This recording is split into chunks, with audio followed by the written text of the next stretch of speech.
I was at my girlfriend's house when I stole something valuable from her. She never noticed. The next morning, I sold it. With the money, I took her to a fancy restaurant. She was thrilled. She thanked me over and over again. And that became our routine. For almost 2 years, I kept stealing expensive things from her house, selling them, and spending the money on her. She was happy, and I was happy because I could afford the lifestyle she loved. You see, her father was incredibly wealthy. Their house was filled with expensive watches, jewelry, and collectibles. I wasn't rich, and I had no other way to keep up. One day, I was slipping another valuable item into my bag when I turned around. She was standing right behind me. I started trying to explain myself, but she cut me off. Then she said something that made my heart stop. In the 2 years we've been together, you've stolen nearly $200,000 from me. I knew about all of it. I just never said anything because I loved you. I stared at her in shock. Then she continued, but this is not a good way to make money. I swallowed hard and asked, are you going to break up with me? She smiled. No, I'm going to get my money back, but I don't have that kind of money. She didn't answer. She just smiled. The next day, she took me to her father's company and introduced me to him. Her father offered me an excellent job. The salary was far more than I had ever imagined, so I worked harder than I ever had in my life. 2 years later, I had bought a house, I had bought a car, and I had paid every single dollar back to my girlfriend. The moment she received the final payment, she broke up with me.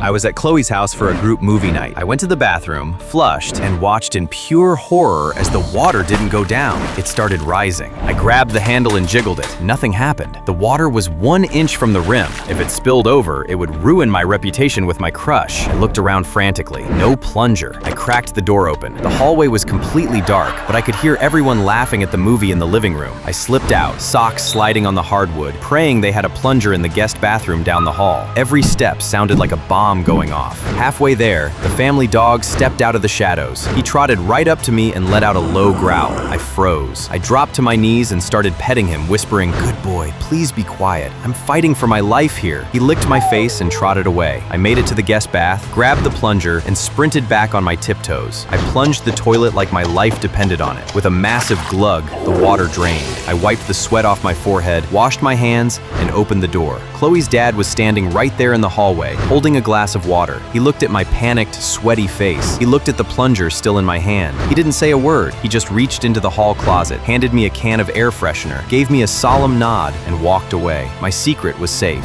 One of the boys in our class wanted to mess with one of the girls. Before class started, he placed a small bag filled with colored paint on her chair. A few minutes later, she walked into the classroom and sat down without noticing anything. The bag burst instantly. Paint splashed all over her clothes. The boy jumped up and shouted, "Ha ha! Look at her! She pooped her pants!" The entire class exploded with laughter. She froze. Her face turned bright red. She didn't know what to do. She just stood there, trying not to cry. I had seen him place the bag on her chair. A few other students had seen it too, but no one said anything. Maybe they were afraid that if they spoke up, they'd be the next target. The teacher walked into the room and immediately asked what had happened. Before the girl could answer, the boy laughed and said, "I think she had an accident." The class started laughing again. She was on the verge of tears. That was the moment I realized something. If I stayed silent too, I was no better than the rest of them. I stood up and said, "It was him. He put the bag on her chair." The teacher turned to me and asked, "And how are you going to prove that?" I swallowed hard and said, "The other students who saw it can back me up." The classroom went completely silent. I looked around. No one said a word, not a single person. The teacher nodded and checked the classroom security camera. A few minutes later, the truth was undeniable. The boy who set up the prank was sent to the principal's office. But he wasn't the only one. The students who had seen what happened and chose to stay silent were sent there too. All of them were suspended for several days. Later, the girl came up to me and thanked me. But the thing I never forgot was this. Sometimes the worst people are not the ones who do something cruel. They're the ones who know the truth and say nothing. I farted at a party, and everyone froze. All my friends were there, even my crush Chloe. We were hanging out at her house when suddenly my stomach started acting up. I don't know what was wrong with the food we ate, but my stomach felt like it was about to explode. Everything happened so fast, I didn't even have time to make it to the bathroom. Then it happened. A loud fart blasted out. Everybody heard it. Chloe instantly pointed at me. She looked disgusted. People started staring. Some were already laughing. At that moment, I thought my life was over. My friendship, done. My crush, crush, gone. My reputation, destroyed. But then, suddenly, Chloe yelled, "Jimmy?" Everyone turned toward Jimmy. Poor Jimmy had absolutely no idea what was happening. People immediately started making fun of him. And then I realized I had a terrible decision to make. I could admit it was me and save my best friend, or stay quiet and save myself. It was honestly one of the hardest choices of my life. But then, I came up with another idea. I casually sat down on the couch, moved a little farther away from Jimmy, and farted again. I figured if everyone thought two people were farting, maybe it would feel normal and Jimmy wouldn't be embarrassed alone. I waited for everyone to laugh it off so the night could move on. But instead, everyone looked at Jimmy again. One day, my brother and I were walking down the street when an old man suddenly stopped us. He pointed to a house nearby and said, "That's my house, but I can't get inside. I left my keys in there." Then he smiled and said, "If one of you climbs over the wall and opens the door for me, I'll give you some chocolate and a brand new ball." I was about to say yes, but the moment I took a step forward, my brother grabbed my hand so hard it hurt. I looked at him. His eyes were wide with fear. He looked like he was about to cry. I said, "Come on, let's go together. It's fine. It's his house, and he's gonna give us chocolate." But my brother just kept staring at the old man. He couldn't say a word. The old man smiled again and said, "I'm too old to climb over the wall. Go open the door for me. I've got really good chocolate." At that point, tears started rolling down my brother's face. He squeezed my hand even tighter and pulled me away. We ran down the street until the old man was out of sight. When we finally stopped, my brother was still shaking. Then he explained, "Mom told me this could happen one day. She said a stranger might try to trick us into going somewhere with them, and if we did, they could hurt us." He took a deep breath and continued, "Or he could have been a burglar. If we opened the door for him, he could have gone inside and robbed the house." Then he looked at me and said, "And Mom also said we should never take candy from strangers." I stood there in silence. Then I realized how close I had come to making a terrible mistake. I looked at my brother and said, "Thank you for saving me. If you hadn't stopped me, I have no idea what could have happened."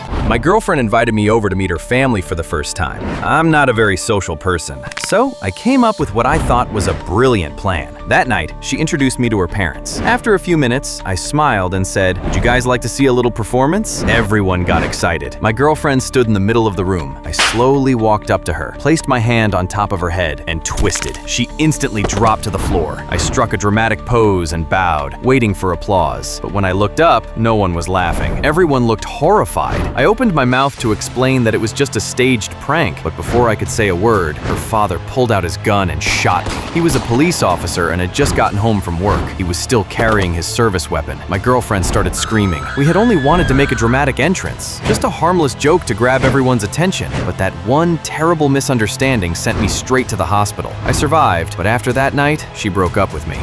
I transferred to a new school. On my very first day, one of the boys stuck his leg out and tripped me. I hit the floor hard. Rage rushed through my entire body. I felt like I could crush every bone in his body. I stood up and walked straight toward him, and honestly, I could see the fear in his eyes. I raised my hand like I was about to hit him, but then I suddenly remembered something my father once told me. You only become a real man when you learn how to control your anger. That's when better opportunities start showing up in life. I took a deep breath. Then, instead of hitting him, I placed my hand on his shoulder, smiled, and walked away. And strangely enough, that moment changed everything. Instead of people thinking he was tough, everyone started respecting me. And judging by the look on his face, I'm pretty sure he'll never do that again. The teacher placed a large stuffed teddy bear right in front of her classroom. You see, she suspected one of her students had taken her favorite golden pen while she was out. So she set up a simple trick where she heavily sprayed the bear with a strong, sweet perfume. Then the kids were told that the bear was enchanted, and if the guilty person hugged it, it would whisper their name. Each child went up to the front to hug the bear, one after another. And after the hugging test, when she walked around the room, everyone smelled like roses, except the kid in the back row, who was too terrified to even touch it. My dad dropped me off at the neighbor's house and said he'd be back soon. I told him, "Dad, I left my iPad in the car." He slapped me in the face, then stared at me angrily. I felt humiliated. Everyone there had seen it. I kept thinking, they're all laughing at me in their heads. Then suddenly, someone knocked on the door. It was the police. My neighbor was standing behind them, pointing directly at me. My heart dropped. The officer said, "Come with us." I instantly burst into tears. I looked at my neighbor and begged, "I'm sorry. I won't do it again. Please forgive me." My neighbor looked confused. The officer knelt down and said, "You're not in trouble. Just come with us." I was terrified. I kept trying to think what I had done wrong, but my neighbor hadn't called the police because of me. She called because she saw what my father did, and that day, they arrested him. Every night at exactly midnight, my stepmother gave my father a strange pill, and minutes later, he collapsed into bed like he was dead. No movement, no response. One night, I heard her whisper, "Just a little longer." That was it. I knew she was poisoning him. So the next night, I secretly switched the pills. At midnight, she gave him the fake one, but instead of collapsing, my father suddenly began choking. He crashed to the floor. My stepmother screamed and called an ambulance. At the hospital, the doctor looked at me and said, "If he missed that medication, he could have died." I froze. The pills weren't poison. My father woke up and admitted something shocking. He had begged her to keep the illness secret from me because doctors said he might not live much longer. My stepmother wasn't trying to kill him. She was the one keeping him alive. That night, for the first time, I hugged her. A boy found a lost dog outside his house. Around its neck was a note, "Please keep him safe." He took the dog inside. At first, it seemed normal, but every night, the dog scratched at the same wall for hours. The family thought it was strange. Then one night, the dog barked wildly and clawed so hard it broke through the drywall. Behind it was a hidden room. Inside were chains, bloody clothes, and human bones. The family panicked and called police. Detectives arrived and searched the house. They discovered the previous owner had kidnapped multiple victims there years ago. Everyone thought the nightmare was over until the dog started growling again. And this time, it started scratching the floor. Police dug it up and found another body, but this one was fresh, very fresh. Then they realized something horrifying. The previous owner had been in prison for 10 years, which meant someone else had been using the room recently, and they were still out there.